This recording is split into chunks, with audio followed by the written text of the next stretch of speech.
All right, welcome back to the My Sugar-Free Journey podcast.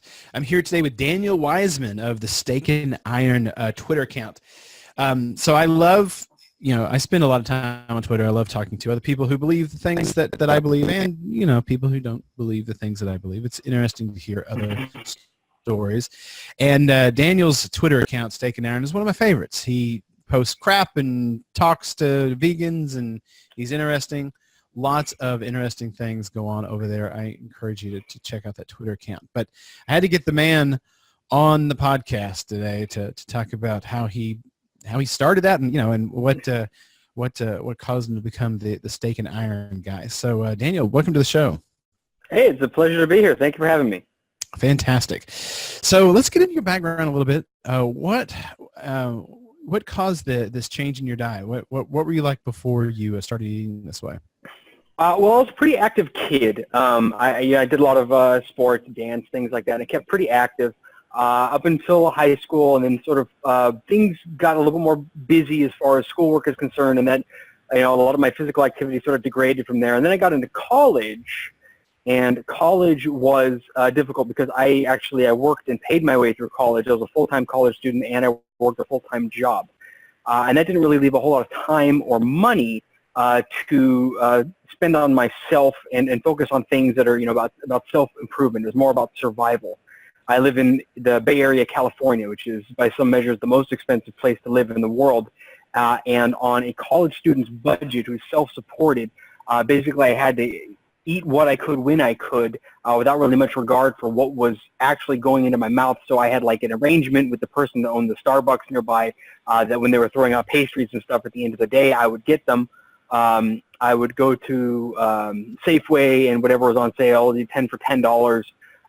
Very famously, I had chocolate cake every day for a week because they had the chocolate cake mix on sale. And so I got out of college, and I realized that basically I had spent the entire time learning good skills, learning survival, but basically only focusing on developing my mind and doing nothing for my body at all. And I found myself in the morbidly obese category, always in pain, frequent nosebleeds, health trouble. I've been hospitalized several times. I had very low energy to the point that I fell asleep driving a number of times. Wow. That's very scary. And I just kind of realized that something needed to change from there. I didn't, obviously my background is engineering, and in engineering, I had to take one physical education course as part of the general curriculum, but I didn't learn anything from it. I didn't know what nutrition was. I didn't know what is protein, what is fat, what is a carbohydrate, what are these things, what do they do? Are they all needed? Are they all needed in certain amounts? It was really starting from square one. So once I got out of school and I had the time and the energy and the disposable income to be able to devote a little bit to this, I just kind of started from square one and started learning how does the body work. Where do you go? You go to the internet. And the internet's a good place to learn about all different kinds of things related to diet. And I tried a lot of different approaches. I moved at the time the whole gluten-free thing was sort of becoming popular, so I tried the whole gluten-free thing. I tried veganism and vegetarianism for a while. I tried just counting calories and doing a lot of the little 100-calorie snack packs of different things, and tried that for a while. And then eventually I stumbled across bodybuilding.com, and I figured, well, I probably should lift some weights too. And they had a sub-forum deep in their forums under nutrition called keto, and I'd never heard of keto before. I didn't know what this was. And I started doing some reading, and I found all these stories of people that were losing 50 or 100 or 150 pounds, and these amazing transformations in relatively short period of time. Like a year or two to lose 150 pounds seems like a really just amazing progress, especially because I would have to acknowledge the frankly the addiction that it takes and the mental strength it would take if it was just willpower to change your life that much. If you're several hundred pounds overweight, a lot of your time and your energy has to revolve around food. You need an entire lifestyle change. How is this possible? And at the same time, they're saying they're not hungry and they have energy. And I was like, okay, this sounds really neat. So I started kind of going down that rabbit hole, trying to cut out the carbs, do the weightlifting, and really just saw very rapid progress. And all the things that people would try to scare me with, as far as, I know, you're going to get headaches, you're going to have no energy, you're going to tank your testosterone, you're going to do this, that, or the other thing. I saw exactly the opposite. It just really was revealed to me that the emperor kind of had no clothes, and there was something to this. So, I was seeing these results, and this was back in, this was 8 years ago, so this was about 2006, 2007-ish, and the science was out there, but it was kind of isolated to obscure journals and academic stuff as far as what was actually going on in terms of heart health and gut health. Am I giving myself heart disease and colon cancer? And at this point, I really didn't care. If I'm going to die, I would like to just, leave a good-looking corpse at this point was sort of my, Exactly. the way I felt. It's like, okay, I'm, in my 20s, I'm approaching 30, I'm single, I'd rather, let me at least look good for a little while and feel good for a little while. And, if I'm shaving years off my life, I really don't care. And yeah, so that was pretty much how I got to my dietary journey. I tried a lot of different variations of low carbohydrate diets, heavy on the plants, heavy on the meats, high fat, low fat, high protein, low protein, high fiber, low fiber, and just sort of experimented until I found something that worked for me. And that's really all I ever encourage on Twitter. I have my moments of passion, we'll say, on Twitter, but really all I ever encourage is people to just self-experiment. If you're eating nothing but I don't know, cotton balls and tree bark, and it's working for you, keep doing it. I don't care. I'm not your mom. But, I found what works for me, and I've helped a lot of people who have asked me what has worked for me and seen that transformation over the last 8 years, and it works for them too. So I feel like it's applicable, and it's changed every part of my life. I have a better job now. I have better relationships now. I have more energy. I can focus. I can, I don't fall asleep while I'm driving. I can sit down and read a whole book. I have that kind of focus, and I didn't have that before. And I've got that vitality now that I should have had 10 years ago, but I didn't. So that's where I am. Yeah, that's one of the things I always say is that it's nice. One of the nice things about being really sick, morbidly obese, and having a lot of things wrong with you is that you're motivated to try different things and look and see what works. That if you're someone like someone who's been in the news lately is Jillian Michaels. Jillian Michaels looks good, and she's probably always looked good every day of her life. She's not motivated. Show me her before picture. Show me her before picture. Her before picture probably looks just like her now picture. Yeah, exactly. You know what I mean? So she's always looked good. So she's not motivated to give keto a try. I mean, why would she be? I mean, she looks great. I mean, if I, and she's got her brand. Exactly. And in fairness, whatever she's doing is working for her, and that's great. But she's got it's massive amounts of exercise. I mean, that's what it is, right? You gotta rigorous supplementation. I've heard people who are more experts on the matter than I am say that there are several indications that she is using anabolic steroids and cutting agents like clenbuterol and all this kind of fun stuff. I don't know that. I can't confirm that. But I mean, for somebody whose body is literally their entire brand, it wouldn't surprise me. People have done far dumber things than that for looks and fame. So to look at it and think that it's reality and it's applicable to the average person who has to work a 9-to-5 job plus a commute plus have a family, it's nonsense. And it's disrespectful of her to just put down this lifestyle that has helped. It's got to be millions of people by now. Especially people who have tried her way and tried these other ways, and it just didn't work. And we've stumbled across something that is so counter to what we've been told should happen, and it just fixes everything. Yeah, exactly. Yeah, exactly. And so that is, like I said, it's one nice thing about being sick is that you're motivated to try different things. So when did you start the your Twitter account? I think the Twitter account actually was you froze up a little bit there. I think I actually started the account in 2011, 2012, but I really wasn't terribly active on it. I started kind of picking up on it maybe, I don't know, 3 years ago, 2-3 years ago. And I started using it because I finally saw the value of the tool of Twitter to be able to interact with people that I thought had valuable information. Such and such person wrote this book, and I like them, but maybe I have some questions. Well, I can go and I can shoot them an email that'll get lost in the ether, or I can message them directly on Twitter and have a conversation Right. with them. And it really cuts out a lot of the sort of space between people who are maybe of different social standings or different levels of fame and things like that. And that makes it a very powerful tool. I can talk to doctors and influencers and authors and celebrities or whatever directly without having to go through a middleman. And that's a powerful tool. So I did. And that's kind of where my Twitter adventure started.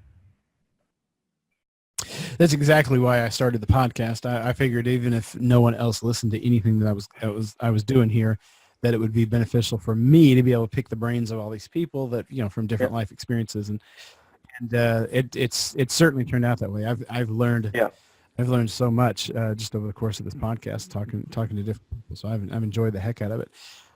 So talk to me about some of the things that you have seen happen as a result of your Twitter account. I mean, some of the things, lives that you've touched and stories that you've kind of, come across as you've been there on Twitter. Well, there's the light side and the dark side to it, right? I've seen people who have perhaps gone after the wrong individuals or picked the wrong fight and found that this person was very well connected and lost their livelihood because of it, or get fired from their job, or suffer some kind of personal consequences for expressing their opinions to a person that doesn't want to hear it. Being doxxed by vegans is not exactly a new phenomenon. People they do that and they harass people, and they bring in higher ups. Luckily, I seem to be jovial enough that they just block me. But, I haven't had any of that myself. But I've also seen some really kind of amazing transformations. I get put into these lists of people. I know people say, oh, I've lost 50, 60 pounds, whatever this year. Thank you, Dr. Such and Such, and, this author over here, and Steak and Iron. And I go, how am I on a list with these people? I got on there just basically crack jokes and ask questions of people who know more than me. But my ability to, I guess, kind of convey science with humor and point out the ridiculousness of some of these, dogmatic adherence of dietary strategies I don't think actually have any scientific backing. It resonates with people, and maybe that laugh is inspiration to them to just keep going, because we're having fun over here, and they know that it all comes from a good place.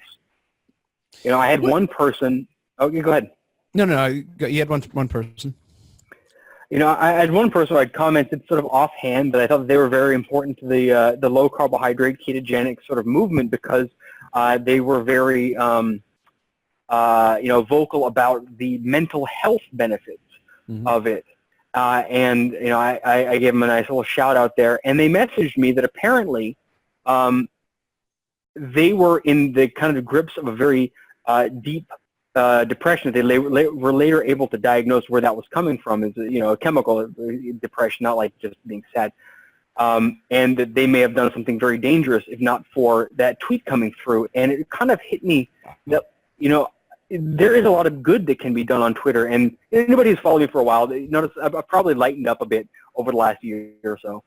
It used to just be just relentless bashing of people who were frankly stupid, but I do want to have a little bit more, lightheartedness, a little bit more kind of fun, more of a teasing, less meanness, less cruelty with the tweets there. So it's neat seeing the good that can come out of that, and just being able to tell people that they are important, and being able to do that directly is something that is amazing.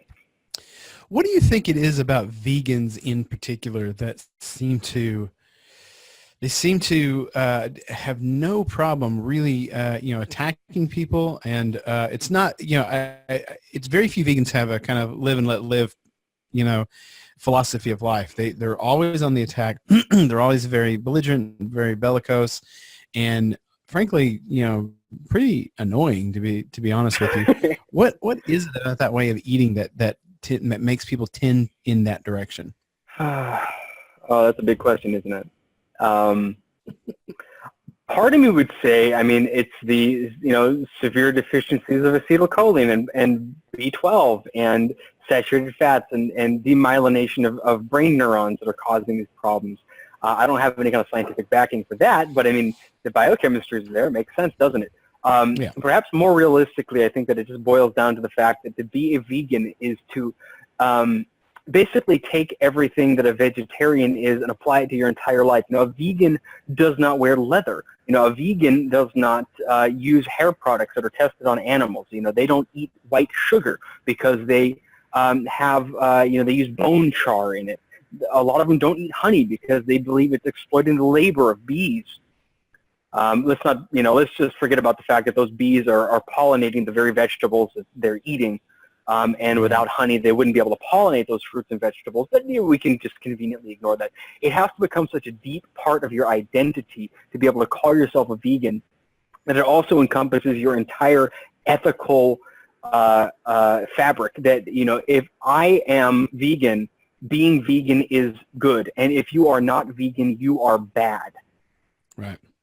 You are, I mean, it's not even exaggerating. I get compared to Hitler all the time. And, they say, oh, you carnists, you just want to be left alone. But that's like saying, oh, I just want to commit, the next Armenian genocide or whatever. And it's like, no, because this is the way humanity has been operating for the last at least 2.5 million years. Right. And I'm not willing to be an experiment in your little dietary religion. There are no multi-generational studies of veganism. There are no multi-generational vegan societies. People that are even in the Adventist church, many of them leave. Many of them abandon the dietary constraints. Not all Adventists are vegan. Many of them abandon the dietary restrictions for various reasons. I think a lot of it has to do with health consequences of it.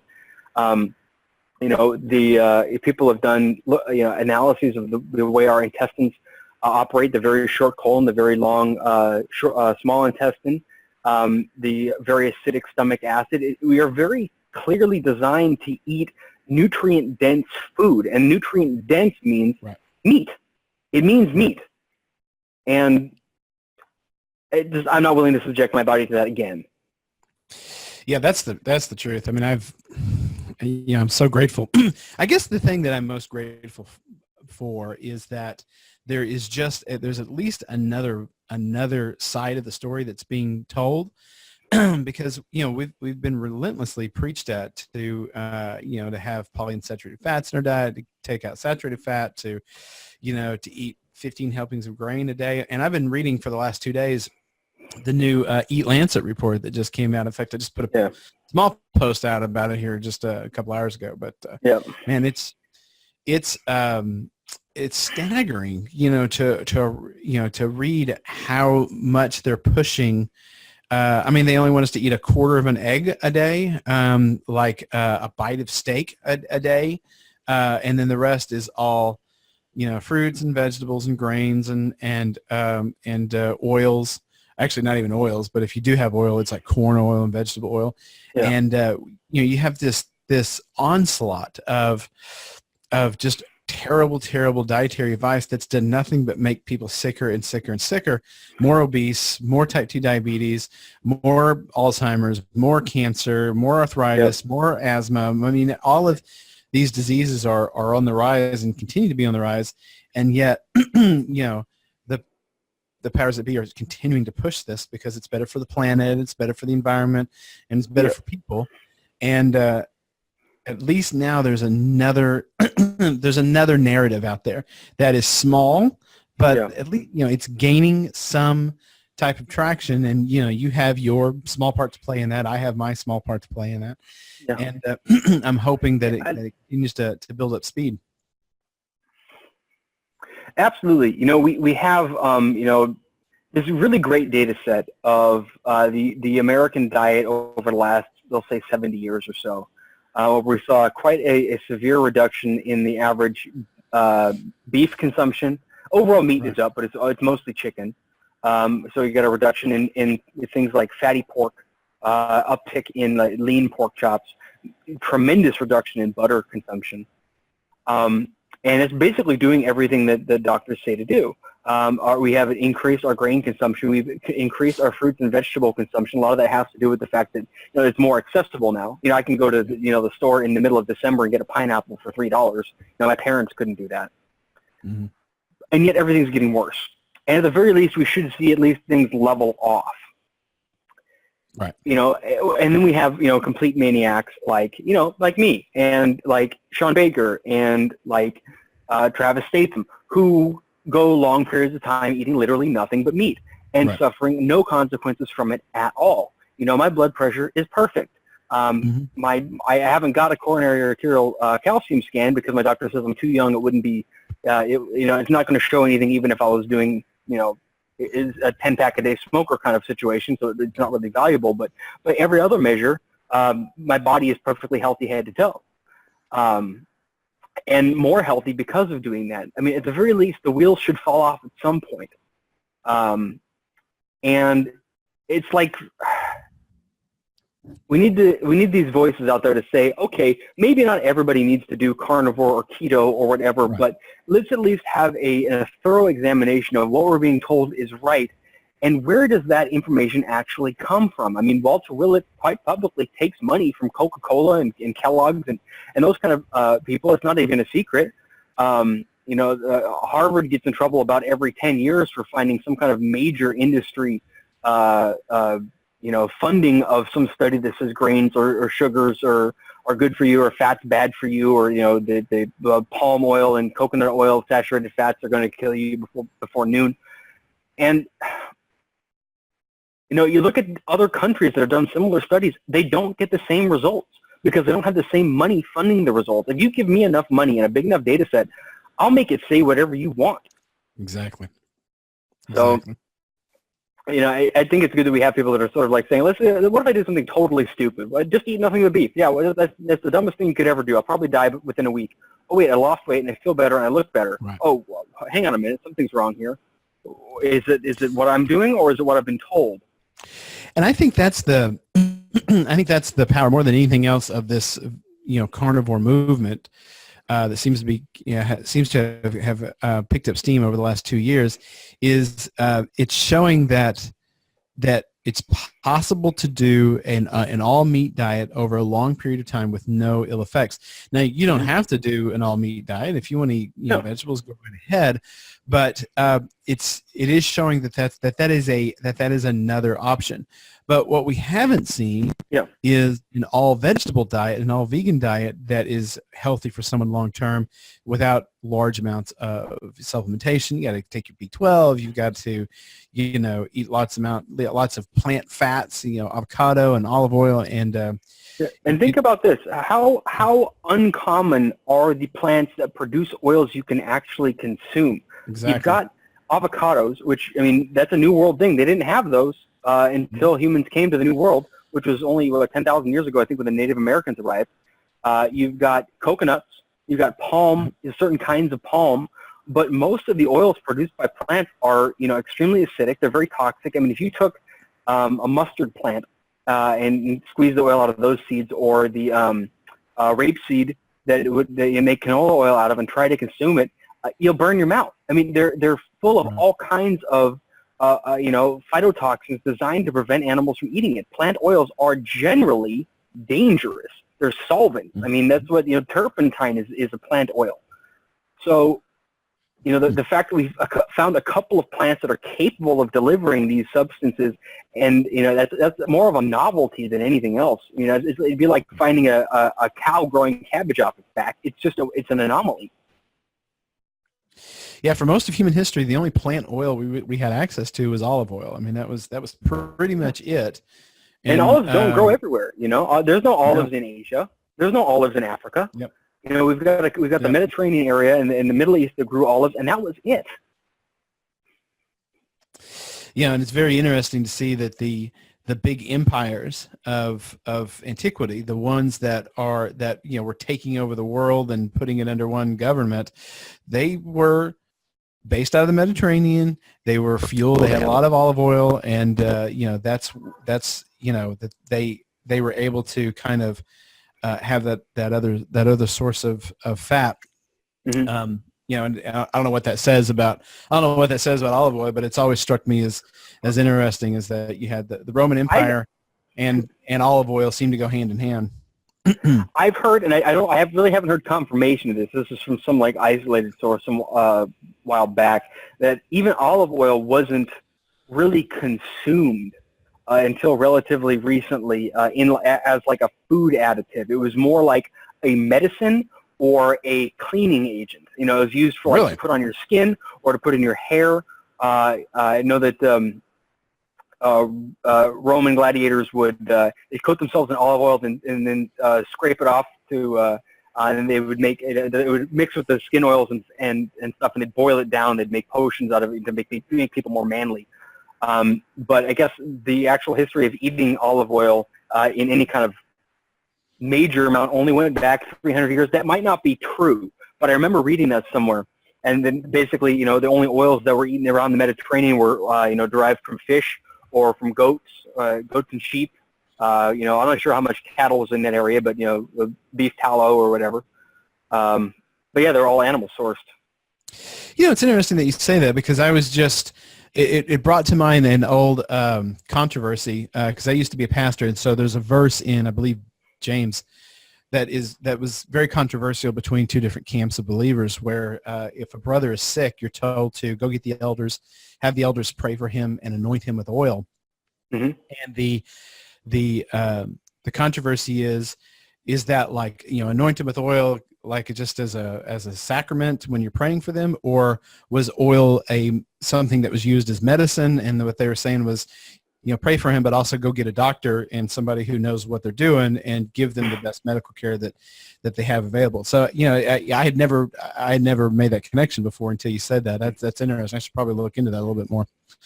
Yeah, what's one perspective? I mean, it's not like people wrote this stuff down in great detail. We didn't have, forums, right. Internet forums and internet archives back then. We have, maybe some word of mouth and some drawings and stuff. But that was basically how it was conveyed to me, is that olive oil consumption is relatively new compared to, obviously, animal fat consumption, which goes back to, well before human beings or even humans.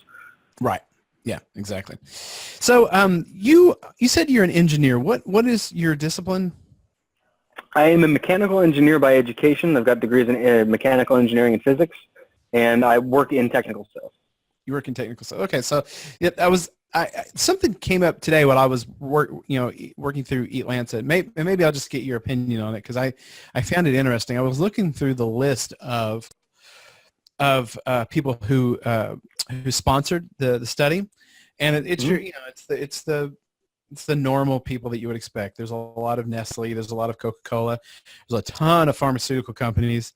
I mean, pharmaceutical companies are probably just they can't believe their good fortune. They're going to be able to prescribe so many type 2 diabetes prescriptions and statins. I mean, they just. I always point out to people that I don't think it's a coincidence that the most easily manipulated cholesterol variable is the one we're told is the most dangerous. Like, it's very easy to manipulate LDL cholesterol with drugs, and we've been able to do it for decades. And that one is the key. The LDL is the key. You got to lower your bad cholesterol. Oh, your bad cholesterol, your LDL cholesterol. It's like, well, maybe we just only had a tool for that, and they wanted to post as many studies as they possibly could, saying that was really the devil. And I think the more data that comes out in these deeper studies, you get into saying, well, it's not really LDL. It's these subsets of LDLs and this particle size and this, HDL to triglyceride ratios, and there's inflammation markers that go above and beyond that. But really what we've got is a tool that can lower LDL effectively. And, by the way, vegetable oils also lower LDL, so they must be great, right? So I think there's a synergy there, and it's like, what if the LDL hypothesis is wrong, the whole floor just falls out from underneath it. Right? I mean, the whole thing just comes toppling down. And the more I've learned about biochemistry and about LDL cholesterol, talking to people like, I don't do a whole lot of direct interaction, but reading stuff from Ivor Cummins and these types, it's like, I really don't think that's the culprit. I mean, that's something actually made by your body, and your body doesn't tend to just make self-destruct mechanisms. And cholesterol is, you said this, but cholesterol is the key. I mean, cholesterol has become a stand-in for overall health. You know, if I ask my friend, how are you, you know, they went to the doctor, oh, how'd the doctor say that you were doing? He said, oh, good, my cholesterol's down. I mean, Mm-hmm. it's, you know, it's the key marker for health. And Mm-hmm. so once that idea starts to go away, that cholesterol doesn't necessarily, or the LDL cholesterol isn't necessarily the be all end all marker when it comes to heart disease, that's when a lot of the other kind of you know, secondary and tertiary assumptions about our diet really begin to crumble, and Yeah. people are forced to look at, first of all, other markers, but also the idea that it is not espoused, you know, that is not touted very loudly at all, that there is more than one type of LDL cholesterol, that Yeah. you can have large fluffy particles, you can have small dense particles, that you can have two different patterns, LDL pattern A, pattern B, and those ideas aren't in the public zeitgeist. But it's No. the idea that you want to keep your LDL cholesterol low. That's the only thing that Joe Blow, the common man, knows about cholesterol. And I can even say this, is that there may be some kind of overarching trend towards high LDL being dangerous in the context of a high carbohydrate lifestyle, Yeah. because that will tend to also depress HDL and raise triglycerides. So you have this sort of like perfect storm. And so I mean, yeah, if you're eating a typical American dietary pattern, maybe it's a good marker, but it's not actually measuring the disease itself. Right. And I think that so many people think LDL is the target, LDL is the bad guy, and if you target LDL, you win. And that's, the more I learn, the more I just believe that that's entirely too simple of a way to look at it. Yeah, and you know, it's the same thing with insulin resistance. You know, I hear other people, you know, whine, I'm very insulin resistant, I'm very insulin resistant. Well, insulin resistance, the amount of insulin resistance that you have is meaningless unless you're eating carbohydrates in your diet. Who cares if Mm-hmm. you're insulin resistant if you're not doing anything to stimulate insulin production? Some Yep. people are more insulin resistant than others, and you might be that insulin resistant person. Mm-hmm. So don't eat things that cause your insulin to go up, and it Now, can be an issue. what I thought was very interesting is there was a probably a year ago now, there was somebody posted something as like, it was like signs of insulin resistance, and it was like skin tags and high blood pressure. I had like a whole list of stuff, and I'm just going through that now. I didn't have health insurance when I was in college because I didn't have any money, but I'm going down the list, and I just, every single one of them, I just ticked the box. Yep, had that. Mm-hmm. And I'm just like, man, I'm glad I found out what I did when I did, because where would I be right now? I mean, if even if I was still alive, if I didn't go careening off the road and into a telephone pole because I fell asleep driving, or was in jail because I swerved out of my lane and ran a bus full of kids off the road and they all died. Yeah. No, go ahead.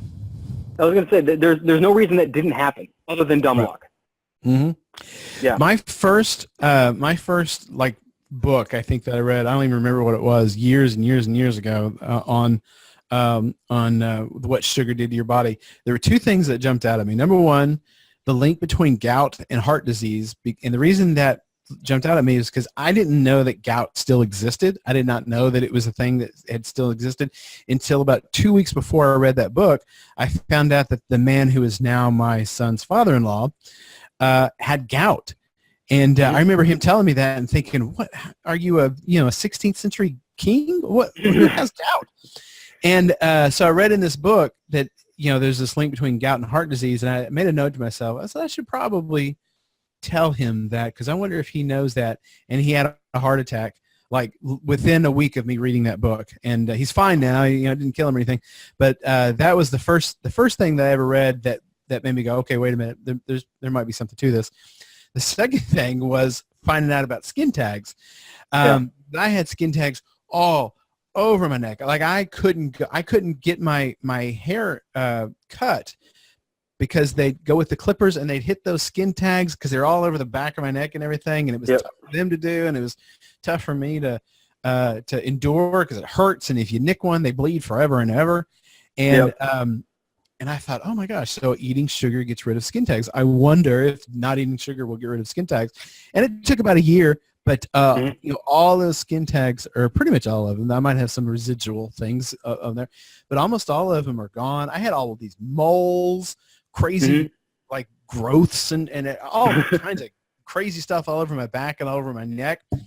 Almost all of it's gone. Yeah. It's pretty incredible what's happened over there. Yeah. The sort of like auxiliary effects that Right. I have from living and eating the way that I do is stuff that you wouldn't ever predict. Like I used to have really bad dandruff. Like I would never wear dark colors, which is hard when you're fat, because you want to wear dark colors. But because my dandruff was so bad, it's gone. Mm-hmm. I used to get hiccups all the time. I don't get hiccups anymore. That's weird. Oh, that's weird. Yeah, I'm like, what's going on with that? I don't. I mean, that's kind of annoying. I used to get nosebleeds all the time. I probably had high blood pressure. Like I said, I didn't have a doctor, so maybe I did, maybe I didn't. But I don't get nosebleeds anymore. All these different kinds of things. I used to get boils on my neck for no reason, and they would stay around for weeks. And now that doesn't happen anymore. It's like people think that going low carb or going keto or whatever is weight loss. It's okay. That's part of it, but honestly, that's kind of the least interesting part of it. I mean, there was that guy who lived on a protein shake a day and a bunch of Twinkies and a vitamin pill, and he lost 27 pounds.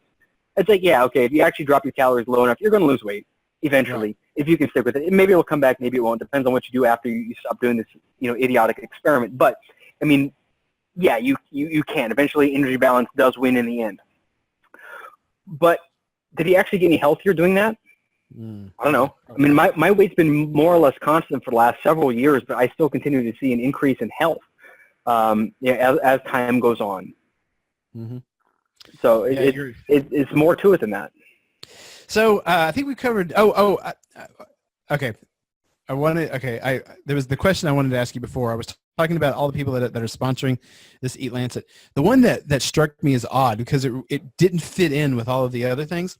Google sponsored this what do you call it, study or whatever. Do you think, and I'm only asking this because you're kind of, I know you're a mechanical engineer, but you're in California. You're closer to that than I am. Yeah. Is there any danger of, because Google controls so much of the information that we have access to, is there a danger of Google downgrading search results for pro-meat, pro-keto diets and elevating pro-vegan, pro-Eat Lancet search results to try to influence the public diet towards a more vegan or more vegetarian diet? Is that an issue that you think? It's a risk.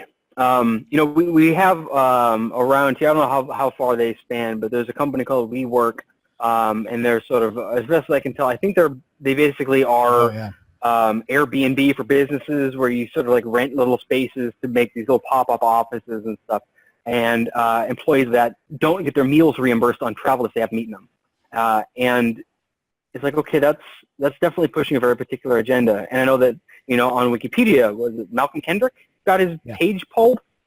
Mm-hmm. And it's like, well, I mean, you don't just pull their page. I mean, you have people like, Adolf Hitler has a page. You're just talking about who he is, what he did. It's like you don't just pull somebody's page. Who is this person? What do they have to say? You don't make a judgment about it. It's supposed to be basically an encyclopedia, right?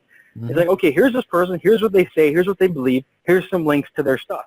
Okay, end of story. You don't need to censor anybody. You don't need to remove somebody from the database. So my hope is that what I've seen is, at least in the San Francisco tech culture, they are very into this whole biohacking thing. And there is a strong, let's say a vegan vein, but it's not as powerful as maybe one would assume, given how hip and, we'll say progressive and we'll say liberal sort of, people think that California is. There's this strong vein of people who are willing to try all kinds of wacky shit to see if it works, because they want to have that competitive edge over everybody else. So you see people doing keto, you see people doing carnivore that are in these startup companies. So who's going to win out? I don't know. But we do have a small number of companies controlling a very large amount of the data and information that people see. And I would hope that you know, somebody as big as Google would try to stay as impartial as possible. I know that the vegan groups do have a tendency to, I mean, if you Google a ketogenic diet and stuff, you'll see all the sponsored links at the top, linking to diets that are not keto or are talking against keto or whatever else, you know, but these are people who paid for it. This is not coming from Google. This is people who bought these search terms and want to be pushed up to the top.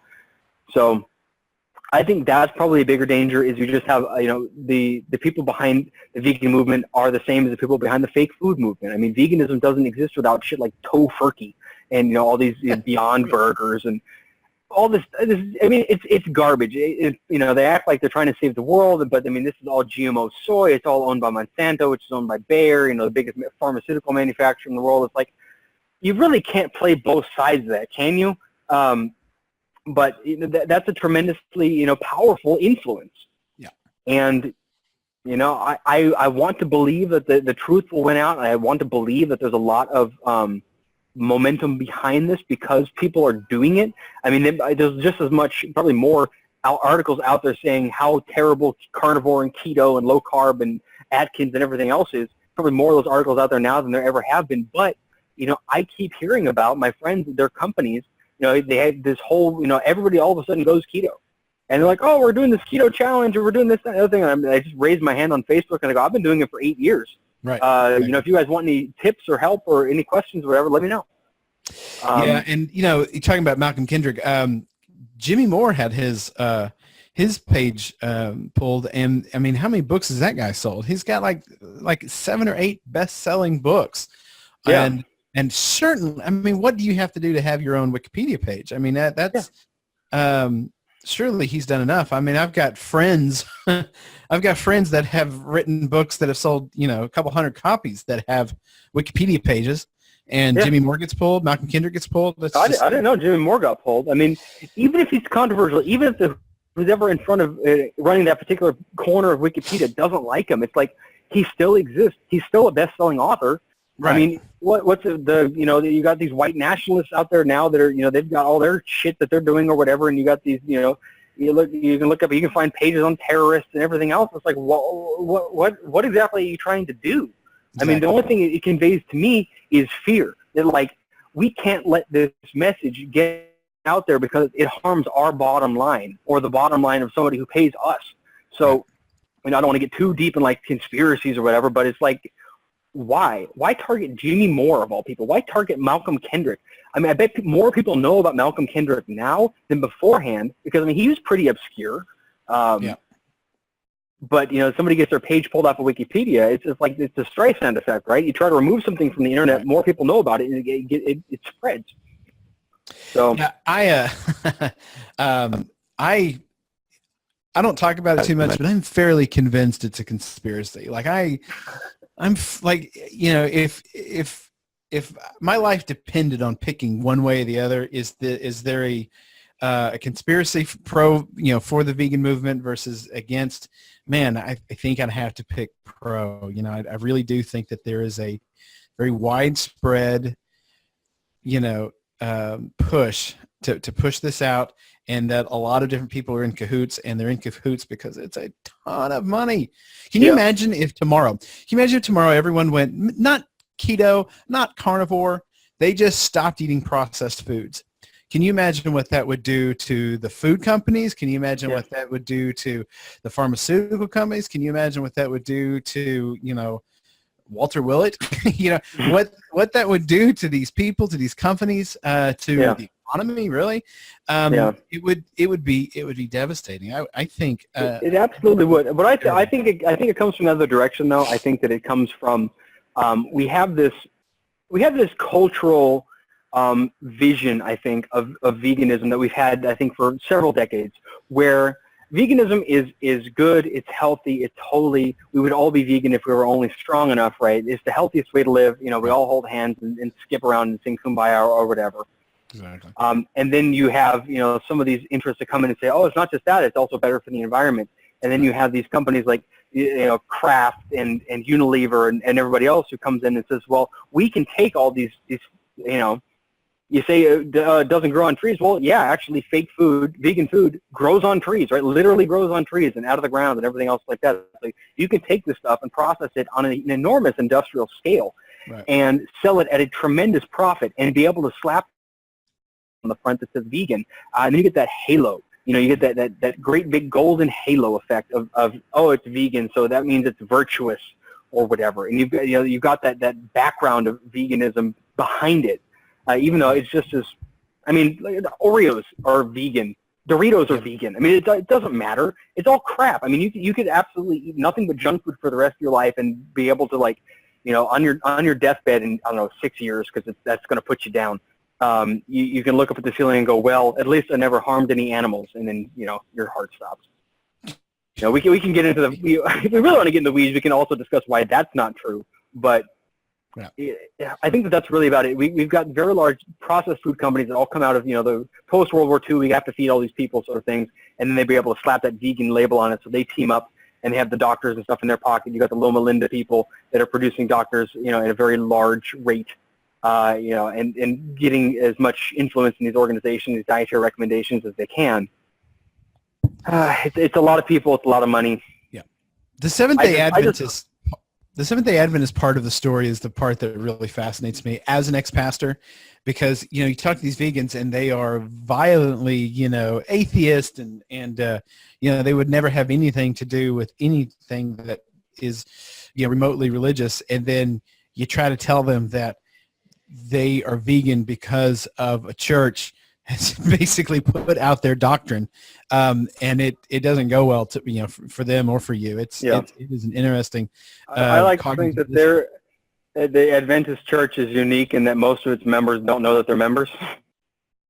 Exactly. Yeah, That's their only. That doesn't happen to us. Yeah. So real quick, before I let you go, I wanted to talk. We talked about the steak, but I want to talk about the iron. I want to talk a little bit about your bodybuilding. What's your routine? What are you doing in the gym? Talk us through that. Well, it's about staying active, and I like weightlifting because it's easy to see progress. And I do recommend everybody basically do some kind of weightlifting, because, you know, you can step on the scale and the scale doesn't move. Or you can look in the mirror and you say, I look exactly the same. But if you're lifting, you know, 200 pounds today and you can only lift 180 pounds a month ago, you say, well, something's changed, right? Even though I don't see it, because you look at it every day. It's like if you watched a movie one frame at a time, you'd never see the movie, right? Every frame looks exactly the same as the one before, but they're all a little bit different. But when you look at the weight on a bar, you know it's changed. So you can say, okay, it's 200 pounds, and then it's 250 pounds, and it's 300 pounds, and it's 400 pounds, or whatever. You know, take it to the point that you want to take it to. But I like it because you can gamify it, and you can see results. Right.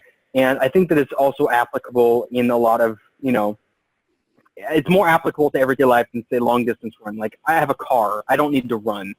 But, you know, being able to, you know, easily move my furniture around, like when I'm moving, or, you know, load stuff in the back of a truck. That's, you know, it's nice to be able to do that and not struggle, or do the whole, you know, manly thing about taking all the groceries into one trip, right? So exactly. That's, you know, that's what I want to be. I mean, I'm never going to be the bodybuilder type where, you know, I've got 6% body fat and, you know, I'm posing on stage in a Speedo or whatever. I have no urge to do that, but I do it to feel healthy and do it to feel, you know, comfortable and functional in my everyday life. And I think that's a compromise. It's, you know, I just don't want to put in the extra effort to be able to do that, and I don't see a benefit to it. But being strong, I think, is a good reward. You know, you talk about not wanting to run. I'm the same way. I think running actually hurts me because, you know, I was 400 pounds, you know, I have bad knees, bad hips, all this stuff. But I'm watching, my new obsession is to the Titan games with what's his name, The Rock or whatever. Rock, yeah. And, yeah. I've seen the previews for that. It's great. But the one thing that you learn really, really quickly is the big muscle-bound, you know, weightlifters. They're great at, like, breaking things and picking things up, and they're awesome. But once you put them in something that's going to take them more than 2 or 3 minutes to complete, they have a hard time because they have zero cardiovascular, you know, base. They you know, you ask them to run here or run there, and they're like, oh, he runs out of gas. So I think I'm developing my own personal, you know, philosophy of exercise. And so far it's been, I do a lot of kettlebells. I do a lot of, you know, weightlifting, things like that. but I'm thinking that probably needs to be something in there, some kind of running or something to get some kind of cardiovascular base. Because I'm looking at these guys, and these are Titan. These are the strongest people that you can find to be on this show, and they can't do a lot of the things that this show requires them to do. It's interesting. I mean, it's definitely a balance. I've tried to enjoy any kind of cardiovascular activity, and I just can't. I mean, I'll go to the gym. I will do cardio sometimes, but that's only because I can burn time watching like some show that my wife doesn't want to watch. I'll bring my phone or my tablet or something and put it in front of me, or watch. I'm a masochist, right? I like watching Food Network at the gym. Mm-hmm. So I'll do that. I mean, that kind of stuff but it's just to burn time. I'm not enjoying what I'm doing. I'm separating myself. I am disassociating. I am somewhere else as my body just develops some kind of cardiovascular fitness. Exactly. It's not fun to me. It's not enjoyable to me, and I just feel like a rat on a wheel. Exactly. All right. Well, I've got to go. I've got another appointment coming up after this one. Let me close this one out. Ask you if my listeners would like to, find out more about you, follow you, figure out what you're all about and whatnot. Where can they do all that? Right now, I exist basically as on Twitter as Steak and Iron. Stay tuned, though. I've got some plans, maybe the next year or two. I'd like to have a YouTube channel. I'd like to. I've got some writings I may put together into something like a pamphlet, like the no sugars, no grains intro kind of thing. We'll see if that comes together. But right now just Twitter at Steak and Iron, all one word. And come have a laugh with me. Have fun. So you mentioned no sugars, no grains. I meant to ask you, are you a fan of Vinny Tortorich? Oh yeah, big fan. I've actually been on Vinny's show twice. He's a super nice guy. I haven't met him in person yet, but I'm frequently in Southern California, so hopefully I'll get a chance to run into him. But I think he does great work. I think he makes it simple. He's very encouraging. I think we share that sort of like no nonsense kind of approach to things. Like if it's real, let's go with it. If it's BS, let's dismiss it and move on. So exactly. I think we share that particular vibe. Okay, perfect. Thank you so much for coming on the show. Hey, thank you, sir. You have yourself a good one. Yeah, you do the same. And those of you that are listening, hold on. We'll be right back with some more information.